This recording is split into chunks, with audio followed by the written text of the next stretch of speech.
Shalom Bapak Ibu dan Saudara yang terkasih dan juga anak-anak yang dikasihi oleh Tuhan. Semoga semua dalam keadaan yang baik dan dalam perlindungan Tuhan.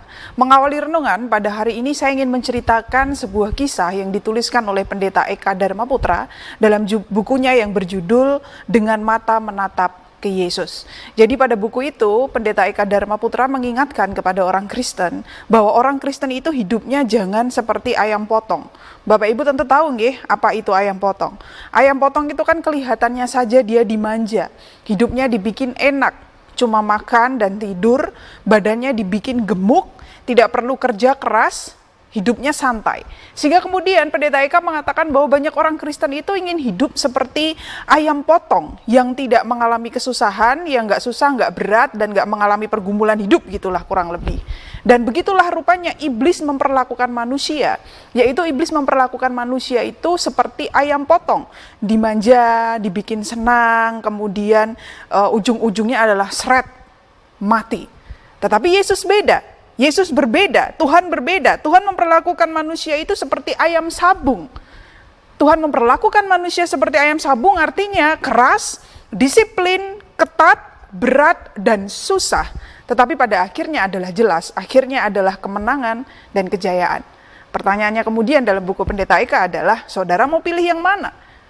Kalau bisa, tidak kedua-duanya. Saya mau hidup yang enak terus saja. Tetapi mana ada kehidupan yang seperti itu Bapak Ibu dan Saudara yang terkasih.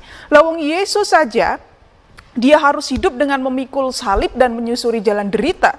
Lah kok kemudian kita mau hidup lebih enak begitu loh dari Yesus. Bukankah Matius 10 ayat 24 sampai 25a yang hari ini menjadi bacaan kita, di sana dikatakan, seorang murid tidak lebih daripada gurunya atau seorang hamba daripada tuannya.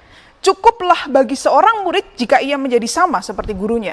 Artinya adalah kalau Yesus sendiri sebagai guru dan Tuhan kita, dia mengalami penghinaan, penderitaan, penganiayaan, dan lain sebagainya, maka sebagai murid dan hambanya pun kita juga pasti akan mengalami hal yang sama. Dan itu terbukti dialami oleh ke-12 murid Yesus. Karena itu Bapak Ibu dan Saudara yang terkasih, saya ingin mengajak kita untuk melihat bersama, benarkah itu juga dialami oleh ke-12 murid Yesus yang menjadi penggenapan atas apa yang dikatakan di ayat 24. Saya ingin menceritakan akhir kehidupan dari beberapa murid Yesus, tentu tidak semuanya karena akan terlalu panjang. Yang pertama adalah Petrus. Petrus ini terkenal. Bapak Ibu pasti tahu bagaimana akhir kehidupan Petrus. Menurut sejarah, Petrus disalibkan secara terbalik dengan kepala di bawah atas permintaan dirinya sendiri. Karena dia merasa tidak layak untuk disalibkan sama seperti cara Yesus disalibkan. Lalu yang berikutnya ada Andreas. Dalam sebuah buku yang berjudul Act of Andrew, di sana dikisahkan bahwa Andreas itu disalibkan juga di atas kayu salib tetapi yang berbentuk huruf X. Jadi bahkan info dari Wikipedia, Bapak Ibu bisa melihat di sana, saltire atau salib Santo Andreas ini dipakai menjadi lambang negara Skotlandia. Dan setiap tahun pada tanggal 30 November, orang-orang Skotlandia itu merayakan, mengenang Santo Andreas itu tadi sebagai santo pelindung mereka. Lalu yang berikutnya ada Yakobus, saudara Yohanes. Salah satu kematiannya yang tercatat di Alkitab selain Judas Iskariot. Di dalam Kisah Para Rasul 12 ayat 2, kita melihat bagaimana Yakobus, saudara Yohanes ini akhirnya mati. Raja Herodes membunuhnya dengan pedang. Lalu kita melihat ada Yohanes, salah seorang bapak gereja yang bernama Tertullianus mengatakan bahwa Yohanes dibawa ke Roma dan kemudian dimasukkan ke dalam kuali minyak yang mendidih, tetapi tidak mengalami luka, dan kemudian dia dibuang ke sebuah pulau, besar kemungkinan itu adalah Pulau Patmos di dalam kitab Wahyu. Lalu berikutnya ada Bartolomeus yang juga kita kenal sebagai Nathanael. Dia ini Bapak Ibu dan Saudara yang terkasih menjadi misionaris di Asia. Antara lain ia juga memberikan kesaksiannya di Turki. Dia meninggal dunia di Armenia ketika dalam pelayanannya dia kemudian ditangkap, dia dicambuk begitu sampai kulitnya itu mengelupas dan hancur. Dan di sanalah dia meninggal. Lalu berikutnya ada Filipus.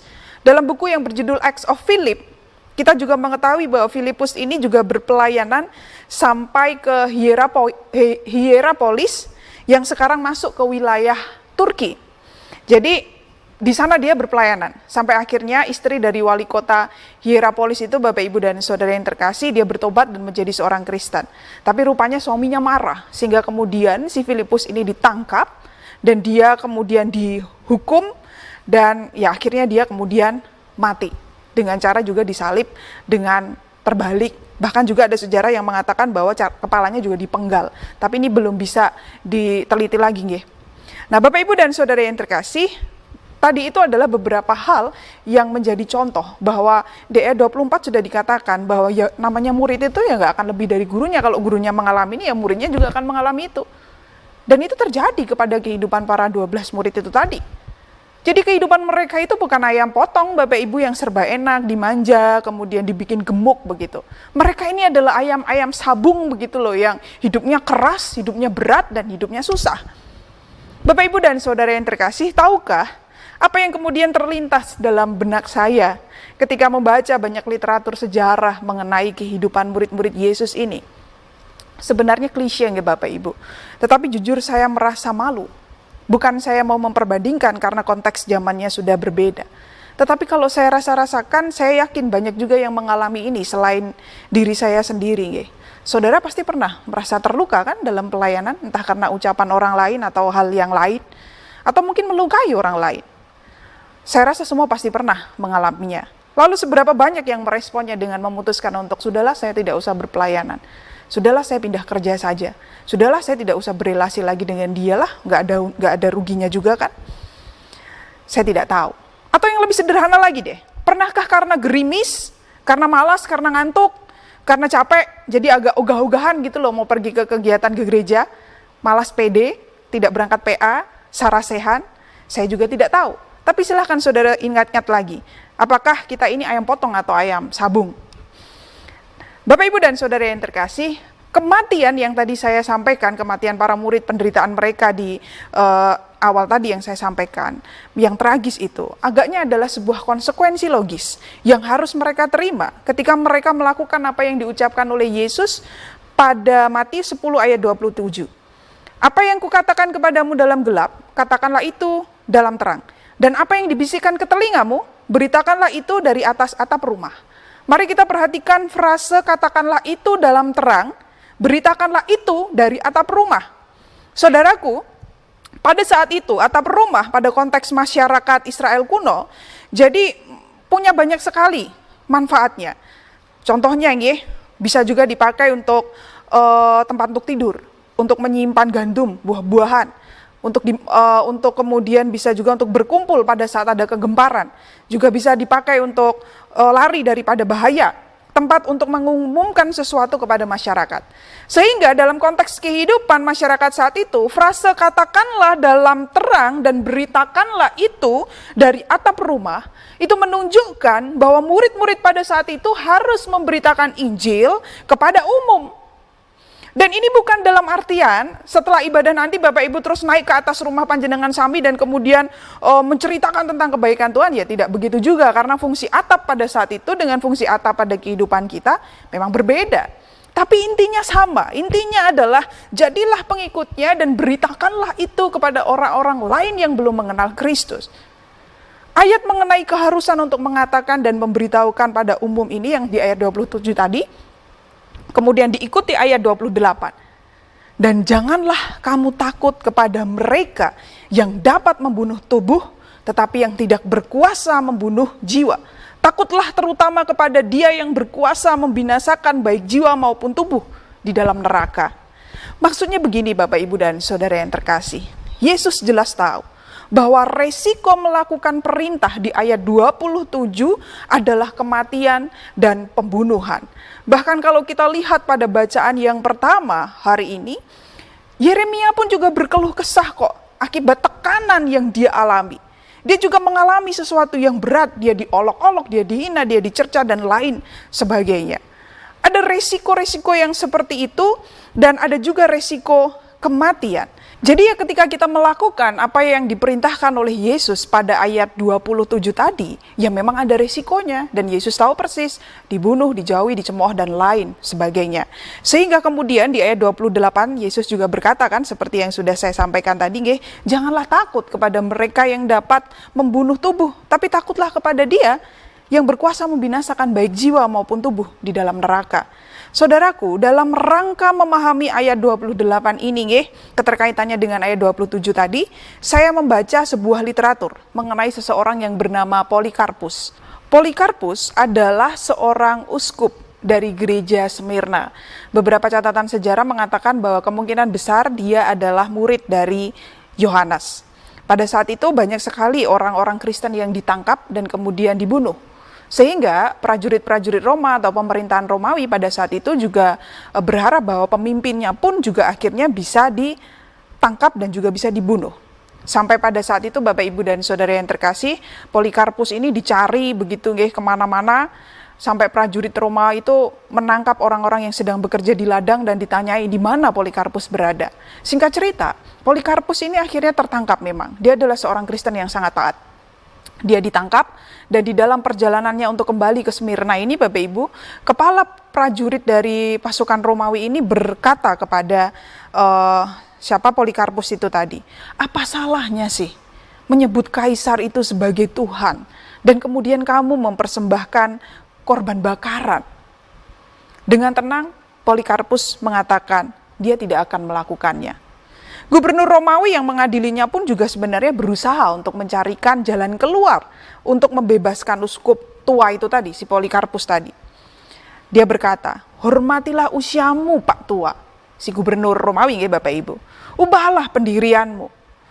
Gubernur Romawi itu masih terus berusaha. Angkatlah sumpah dan aku akan membebaskanmu. Hujatlah Kristus. Itu yang diperintahkan oleh gubernur Romawi kepada Polikarpus. Tapi Polikarpus berdiri dengan tegar. Dan dia mengatakan satu kalimat yang sangat terkenal sampai hari ini. Selama 86 tahun aku telah mengabdi kepada Kristus. Dan ia tidak pernah menyakitiku. Bagaimana aku dapat mencaci Kristus yang telah menyelamatkanku? Itulah jawaban Polikarpus ketika dia diancam. Tapi rupanya gubernur Romawi tadi masih belum menyerah. Dia diancam akan dibakar. Polikarpus menjawab, apimu hanya akan membakar aku 1 jam saja dan kemudian padam. Tetapi api penghakiman yang akan datang adalah abadi. Singkat cerita, Polikarpus akhirnya diperintahkan itu tadi menerima hukuman untuk dibakar hidup-hidup. Dia diikat pada sebuah tiang dan dibakar. Itulah contoh konkret dari ayat 28. Polikarpus tidak takut pada mereka yang dapat membunuh tubuh. Dia lebih takut kepada Allah yang berkuasa untuk membinasakan baik jiwa maupun tubuh di dalam api penghakiman. Apakah mental-mental yang seperti ini, mental para murid dan mental Polikarpus ini masih bisa kita temukan di masa sekarang ini Bapak Ibu dan Saudara yang terkasih? Bukankah banyak orang percaya yang lebih takut pada manusia? Bukankah dalam pelayanan ini kita juga kadang lebih takut kepada manusia? Bagaimana ya nanti jika respon si A, si B, si C tidak seperti yang aku kehendaki, padahal aku sudah melakukan yang terbaik dalam pelayanan? Sehingga ketika benar kita akhirnya mengalami penolakan, kita menjadi patah semangat dan kemudian memutuskan mundur. Atau bukankah banyak juga yang lebih takut pada atasan yang korup dan sistem yang curang? Saya berharap ketika mendengarkan khotbah ini kita tidak berpikir, ya itu kan mereka, jangan dibanding-bandingkan, kan kondisinya beda. Jangan dibandingin dong. Tentu ada maksud kenapa kisah-kisah ini langgeng sampai hari ini. Bukankah saudara meyakini bahwa sejarah kehidupan Yesus dan para murid itu adalah warisan iman? Tentu artinya warisan iman ini perlu dijaga nilai luhurnya, bukan untuk ditolak. Bapak, Ibu, dan Saudara yang terkasih, di dalam kesadaran bahwa mengikuti Yesus memang susah dan berat, Yesus memberikan sebuah peneguhan pada ayat 29-31. Bukankah burung pipit dijual 2 ekor seduit? Namun seekor pun daripadanya tidak akan jatuh ke bumi di luar kehendak Bapamu. Dan kamu, rambut kepalamu pun terhitung semuanya. Sebab itu janganlah kamu takut, karena kamu lebih berharga daripada banyak burung pipit. Kita akan lihat kenapa Yesus memakai ilustrasi burung pipit ini dan mencoba menemukan ada pesan apa di baliknya. Yang pertama, perhatikan Bapak Ibu, burung pipit dijual 2 ekor seduit. Duit dalam bahasa Yunani adalah asarion. Asarion ini bernilai 1/16-nya 1 dinar. Jadi 1 dinar itu kan upah buruh kasar dalam 1 hari. Jadi bisa terbayangkan sekecil apa begitu loh seduit itu tadi. Dan ini mau menunjukkan bahwa ya burung pipit itu memang harganya murah sekali. gitu loh. Tidak ada harganya karena dia itu sangat murah. Lalu kita bandingkan yang kedua Bapak Ibu, mari kita bandingkan Matius 10 ayat 29 dan Lukas 12 ayat 6. Penulis Injil Matius mengungkapkan bahwa 2 burung pipit harganya seduit. Kalau 2 duit, maka dapat berapa? Saya ulang ya, 2 burung pipit harganya seduit. Kalau 2 duit, dapat berapa? 4 ya, seharusnya. Tetapi apa yang dituliskan di dalam Lukas? Di sana dikatakan bahwa kalau kita punya 2 duit, kita bisa mendapatkan 5 ekor loh, bukan 4. Katakanlah ini bonus Bapak Ibu. Yang namanya bonus itu berharga untuk kita pembeli, tetapi tidak berharga bagi penjualnya. Karena kalau berharga ya tidak akan pernah diberikan bonus. Jadi dari 2 poin itu tadi saya hendak mengatakan bahwa burung pipit itu memang sangat murah. Dia tidak berharga di mata si penjual. Tetapi yang murah dan tidak berharga itu loh, oleh Yesus dikatakan seekor pun tidak akan jatuh ke bumi di luar kehendak Bapamu. Yesus meneguhkan hati murid-muridnya dan juga hati kita hari ini, seberat apapun dan sesusah apapun kehidupanmu, ingatlah bahwa burung pipit yang murah dan tidak berharga itu pun juga diperhatikan oleh Allah. Terlebih kita. Dan perhatikan ayat 30, dan kamu, rambut kepalamu pun terhitung semuanya. Dari pembicaraan mengenai burung pipit beralih kepada kamu, tapi kamu pun tidak seluruh tubuh. Yesus hanya mengatakan rambut kepalamu. Dan ini menunjukkan bahwa Yesus itu memberikan perhatian pada hal yang remeh-temeh di dalam kehidupan kita. Dan itu pun diperhatikan. Bapak, Ibu, dan Saudara yang terkasih, ingatlah, Allah sangat memperhatikan kita daripada kita ini loh, memperhatikan diri kita sendiri. Rambut kita ini semua terhitung oleh Allah. Dan ini menjadi sebuah ungkapan bahwa hal yang terkecil dalam kehidupan kita pun diperhatikan oleh Allah. Saya yakin tidak ada satupun di antara kita yang iseng gitu menghitung jumlah rambut kita berapa. Mematut diri untuk mengidentifikasi area kebotakan mungkin iya. Tetapi kalau menghitung jumlah rambut, saya yakin tidak. Karena manusia itu lebih suka menghitung apa? Uang. Menghitung harta benda, dan lain-lain. Itu artinya, seberat apapun kondisi saudara hari ini, seberat apapun saudara mengikuti Kristus, Allah memperhatikan kondisi saudara. Milikilah mental yang kuat sebagai pengikut Kristus. Jangan jadi ayam potong deh, jadilah ayam sabung. Amin.